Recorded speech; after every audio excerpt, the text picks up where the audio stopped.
10वीं पूरक परीक्षा 2024 गणित मैथमेटिक्स का ओरिजिनल पेपर लेकर आ चुके हैं। तो प्यारे बच्चों, आपको बिल्कुल भी टेंशन नहीं लेना, आपको वीडियो शुरू से लेकर लास्ट तक वॉच करना है।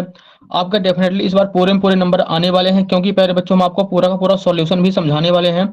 आप लोग यहाँ पे देखिए, हमने उत्तर पुस्तिका भी इसकी बना रखी है, यहाँ पे आप लोग देख सकते हैं।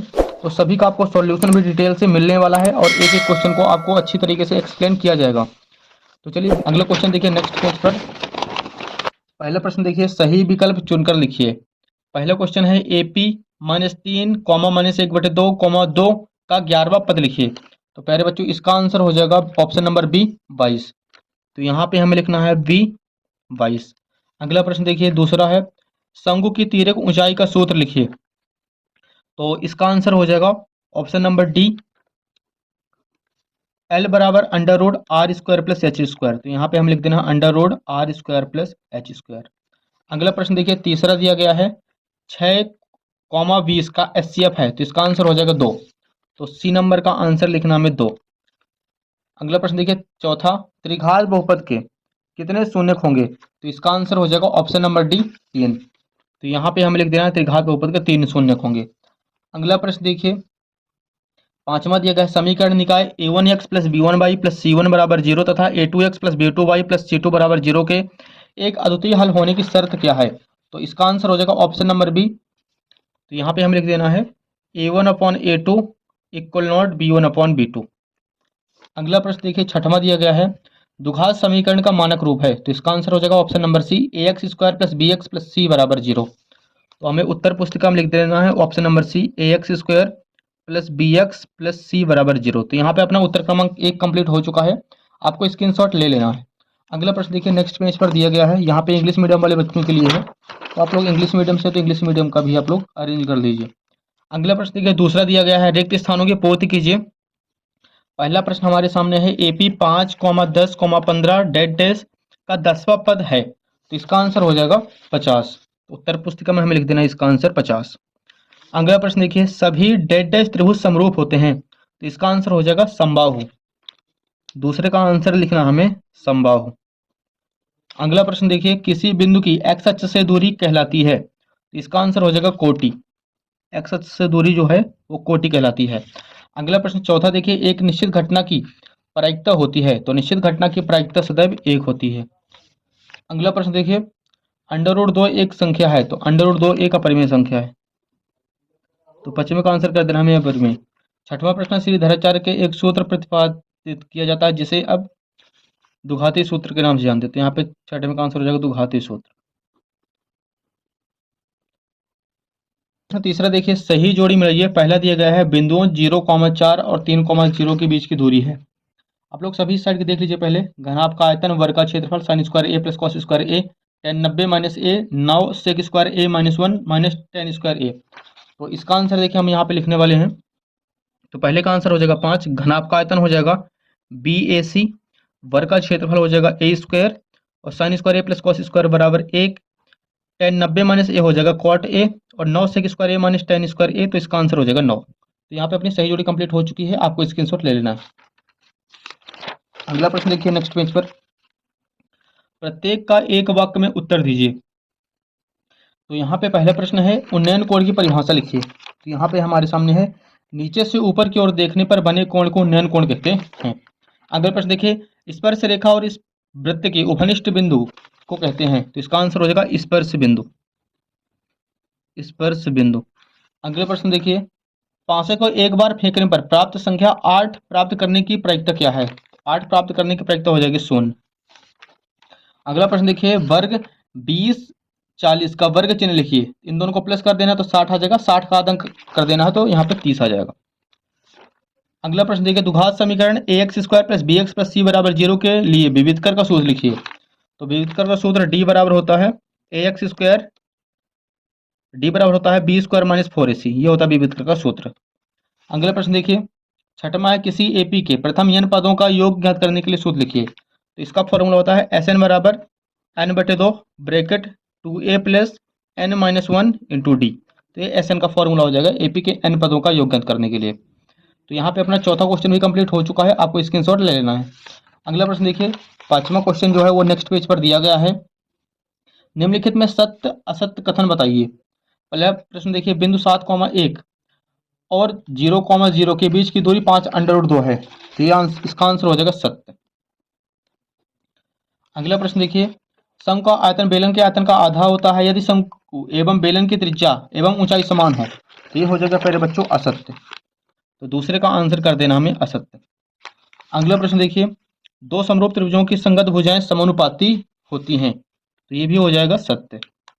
अगला प्रश्न, दो समरूप त्रिभुजों के क्षेत्रफलों का अनुपात उनकी संगत भुजाओं के अनुपात के बराबर होता है, ये भी हो जाएगा सत्य।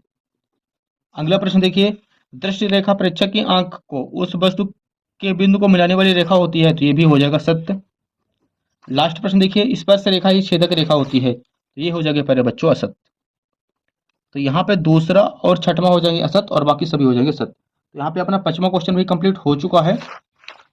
नेक्स्ट क्वेश्चन के लिए देखिए अगले पेज पर, यहाँ पे दिया गया 6वां प्रश्न, अनुपातों A1/A2, B1/B2 और C1/C2 ज्ञात कीजिए। जबकि यहाँ पे समीकरण दिए गए हैं, आप लोग देख लीजिए दोनों समीकरण। तो यहाँ पे इसका हल करना हमें, तो सबसे पहले A1 की वैल्यू निकालें, तो A1 बराबर आ जाएगा 3, B1 आ जाएगा 2 और C1 आ जाएगा 5। A2 का मान आ जाएगा 2, B2 का मान आ जाएगा -8 और C2 का मान आ जाएगा 7। अब इन दोनों को एक दूसरे के बट्टे में कर देना है, तो यहाँ पे आ जाएगा 3/2 बराबर 2/-8 बराबर 5/7। यही आ जाएगा क्वेश्चन नंबर 6 का आंसर। आपको स्क्रीनशॉट ले लेना है और सभी क्वेश्चनों को अच्छी तरीके से समझते चलना है। अगला प्रश्न देखिए 7वां यहाँ पे दिया गया है, शून्यकों की संख्या ज्ञात कीजिए। यहाँ पे चित्र बना है, तो यहाँ पे हमने चित्र इसका बना रखा पहले से और शून्य ज्ञात करने हैं। तो शून्य ज्ञात करने के लिए आप लोग यहाँ पे देख सकते हैं 1 2 3 एक्स वाली लाइन जो है वो 3 बार कटी है, तो इसमें शून्यकों की संख्या हो जाएगी 3। अगला प्रश्न देखिए 8वां प्रश्न अगले पेज पर है, जांच कीजिए कि क्या x² - 2x बराबर -2 3 - x द्विघात समीकरण है।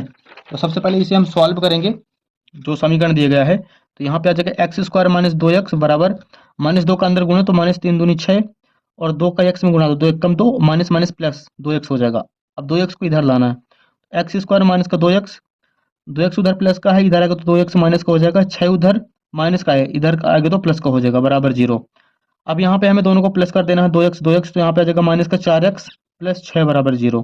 अब लोग देख सकते हैं यहाँ पास इसकी घात कितनी है, 2 है, 2 है तो यह द्विघात समीकरण है। नीचे लिख देना है, इस प्रकार यह एक द्विघात समीकरण है। ये हो जाएगा 8वें का आंसर, आपको स्क्रीनशॉट ले लेना है।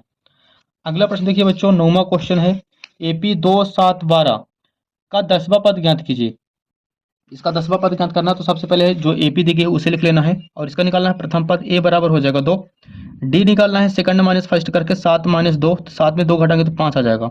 अब यहाँ पे प्यारे बच्चों बोला गया है इसका हमें निकालना है 10वां पद, तो 10वें पद का फॉर्मूला A10 बराबर होता है A + 9D। तो यहाँ पे रख देना वैल्यू, तो A के सामने आ जाएगा 2 प्लस 9 गुना D के सामने आ जाएगा 5। अब इसको सॉल्व करेंगे तो 2 प्लस 9 का 5 में गुना तो 9 × 45 और 45 में 2 प्लस कर देंगे तो यहाँ पे आ जाएगा 47। यही आ जाएगा इसका आंसर। 9वां क्वेश्चन भी कंप्लीट हो चुका है। अगला प्रश्न देखिए बच्चों 10वां क्वेश्चन है, आधारभूत समानुपातिकता प्रमेय का कथन लिखिए। तो यहाँ पे हमारे सामने है, इसका आंसर हो जाएगा आधारभूत समानुपातिकता प्रमेय। हेडिंग डाल देना है और इसमें लिखना है, एक त्रिभुज की एक भुजा के समांतर खींची गई रेखा अन्य दो भुजाओं को जिन दो बिंदुओं पर प्रतिच्छेद करती है वे बिंदु भुजाओं को समान अनुपात में विभाजित करते हैं। तो ये हो जाएगा उत्तर क्रमांक 10 में का आंसर।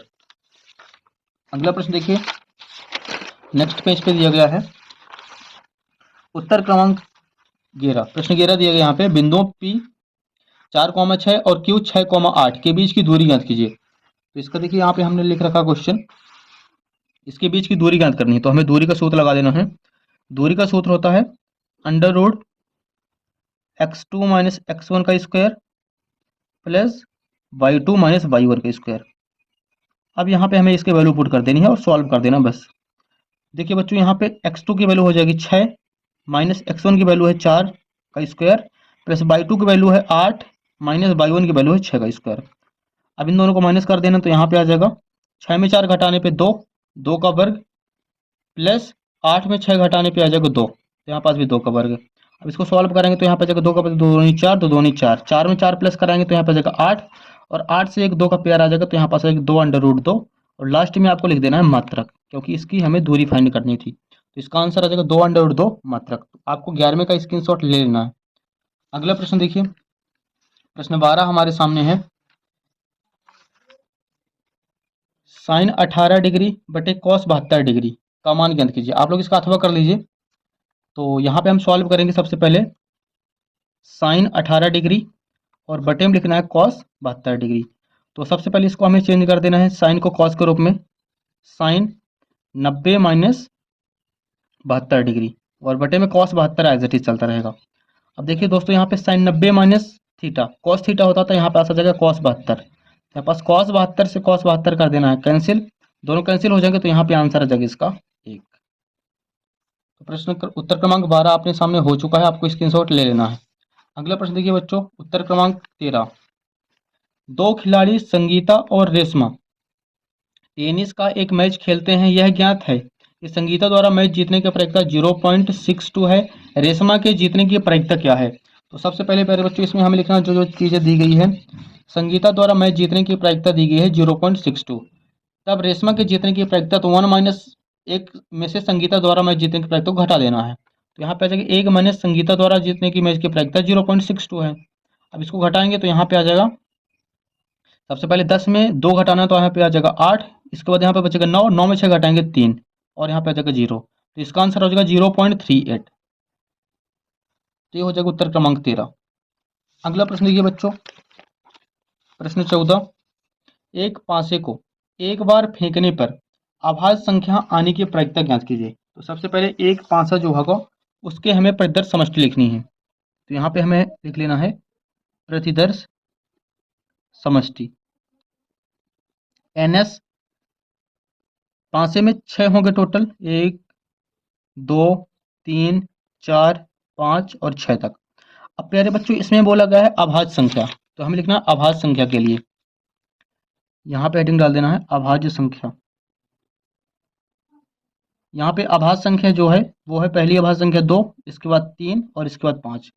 अब इसमें हमें NE निकाल लेना है, तो NE बराबर आ जाएगा 1 2 3, NE बराबर 3 और NS बराबर हमारे सामने है 6। प्रायिकता निकालनी है तो PE बराबर आ जाएगा NE और बटे NS। सो बच्चों, यहाँ पे NE की वैल्यू हमारे सामने है 3 और NS की वैल्यू है 6। इन दोनों काट देंगे तो यहाँ पे जाएगा 3 1 3, 3 दूनी 6। तो आंसर आ जाएगा हमारे सामने 1/2। ये हो जाएगा उत्तर क्रमांक 14। अगला प्रश्न देखिए, 15 नंबर क्वेश्चन है। 140 को अभाज्य गुणनखंडों के गुणनफल के रूप में व्यक्त कीजिए। तो सबसे पहले 140 जो है इसका हमें कराना है एलसीएम। 140 का साइड में करा लेना हमें एलसीएम। 2 से काटेंगे इसे, 2 से काटेगा 2 7 14, 17 बार में। 2 से 17 को काटेंगे 35 बार में कटेगा। 35 5 से कटेगा, 5 7 35 और 7 1 7। अब यहाँ पे हमें निकालना है अभाज्य गुणनखंड, तो लिखना है 140 का अभाज्य गुणनखंड। अब देखिए बच्चों, यहाँ पे हमें लिख लेना सभी नंबर को बारी बारी से मल्टीप्लाई लगा के, 2 गुणे 2 गुणे 5 गुणे 7। तो आप लोग देख सकते हैं यहाँ पास 2 जो है वो 2 ठो आए हैं, तो यहाँ पे हमें लिखना है 2 की घाते 2 गुणे 5 गुणे 7। यही आ जाएगा 15 का आंसर। अगला प्रश्न देखिए, यहाँ पे 16 दिया गया है। 17 23 और 29 का एचसीएफ ज्ञात कीजिए। तो यहाँ पे सबसे पहले हमें 17 के अभाज्य गुणनखंड निकालने हैं। तो यहाँ पे हम लिखेंगे 17 गुणे 1, इसके बाद 23 के अभाज्य गुणनखंड, तो 23 गुणे 1। 29 के अभाज्य गुणनखंड, तो यहाँ पे आ जाएगा 29 गुणे 1। इन तीनों का एचसीएफ बोला गया बच्चों, तो जो तीनों में कॉमन हो वही इसका एचसीएफ आ जाएगा। तो तीनों में कॉमन है 1, तो इसका आंसर हो जाएगा 1। ये हो जाएगा उत्तर क्रमांक 16 का अथवा। अगला प्रश्न देखिए, नेक्स्ट पेज पर है प्रश्न 17। 4u² प्लस 8u के शून्य ज्ञात कीजिए। तो यहाँ पे हमें सबसे पहले शून्य ज्ञात करने के लिए दोनों में कॉमन है 4u, तो 4u ले लेना बाहर, तो अंदर बचेगा u प्लस 2। यहाँ पे u 2 होते तो 1 u बचेगा, और यहाँ से हमने 4u ले लिया बाहर, 8 u था तो 2 बचेगा। अब इन दोनों के हमें निकालने हैं शून्य, तो यहाँ पे हम लिख देना है शून्य के लिए। तो प्यारे बच्चों, शून्य के लिए आपको शून्य के बराबर कर देना है। तो पहली वैल्यू यहाँ पास 4u बराबर 0, तो यहाँ से u निकालना, तो u बराबर आ जाएगा 0/4। अब 0 को 4 से भाग कराएंगे तो यहाँ पे आ जाएगा 0। तो पहला शून्य का आ गया हमारे सामने 0, तथा दूसरा शून्य का निकालना हमें, दूसरी वैल्यू दी गई है u + 2 बराबर 0। 2 को उधर भेजेंगे तो यहाँ पे आ जाएगा u बराबर -2। अतः लिख देना हमें, अतः अभीष्ट शून्यक, अतः अभीष्ट शून्यक 0 तथा -2 है। यही हो जाएगा उत्तर क्रमांक 17 का आंसर। क्लियर है बच्चों? तो यहाँ तक अपने 17 कंप्लीट हो चुके हैं। अगला प्रश्न देखिए, 18 सेंटीमीटर त्रिज्या वाले एक वृत्त के एक त्रिज्यखंड का क्षेत्रफल ज्ञात कीजिए जिसका कोण 60 डिग्री है। प्रश्न 19 देख लीजिए, धरती एक मीनार ऊर्ध्वाधर खड़ी हुई है। धरती के एक बिंदु से, जो मीनार के पाद बिंदु से 15 मीटर दूर है, मीनार के शिखर का उन्नयन कोण 60 डिग्री है। मीनार की ऊंचाई ज्ञात कीजिए। तो प्यारे बच्चों, इसका आंसर आपको अगली वीडियो में मिल जाएगा। अभी आपको सभी क्वेश्चनों का स्क्रीनशॉट ले लेना है। प्रश्न क्रमांक 20 देखिए, सिद्ध कीजिए कि बाह्य बिंदु से वृत्त पर खींची गई स्पर्श रेखाओं की लंबाइयां बराबर होती हैं। अगला प्रश्न आप लोग 21 भी देख सकते हैं। इन सभी का आपको सॉल्यूशन अगली वीडियो में मिल जाएगा। प्रश्न 22 देखिए, दो संख्याओं का अंतर 26 है और एक संख्या दूसरी संख्या के 3 गुनी है, उन्हें ज्ञात कीजिए। लास्ट प्रश्न देखिए, 23 हमारे सामने है। ऊंचाई 2.4 सेंटीमीटर और व्यास 1.4 सेंटीमीटर वाले एक ठोस बेलन में से इसी ऊंचाई और इसी व्यास वाला एक शंकु को ऊर्ध्वाधर काट लिया जाता है। शेष बचे ठोस का पृष्ठीय क्षेत्रफल ज्ञात कीजिए।